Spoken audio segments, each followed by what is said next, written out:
าติโยมนำมาครูบาจะพามาเบิ่งธรรมโมงที่ครูบาดับเขาสร้างนี่ส่วงที่ครูบาเขาสร้างดับไปอยู่ในถ้ำน้อยแห่งนี้หน้าตาครูบาโยดเหลือแต่ซากกระดูกอยู่แห่งนี้บำเพ็ญเพียรอยู่ในถ้ำน้อยแห่งนี้อยู่เบิ่งอากาศดีๆเนาะเพราะว่าอากาศเย็นเจริญภาวนาอานาปานสติเนี่ยมันสามารถที่จะเห็นอสุภะตัวเองได้ชัดเจนถ้าเราตัดความคิดตัดความปรุงแต่งได้เพราะฉะนั้นเราอย่าประมาทเด้อญาติโยมเราเจริญอานาปานสติเนาะเบิ่ง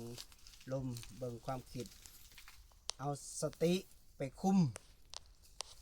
จิตไปคุมความคิดอกุศลไปคุมความคิดสัวๆละความคิดสัวๆได้แล้วเฮาคอยมาคุมความดีงามเฮาจังคอยปล่อยคอยละคอยวางเนาะเพราะฉะนั้นเป็นกำลังใจให้นักปฏิบัติทุกคนเด้อสาธุ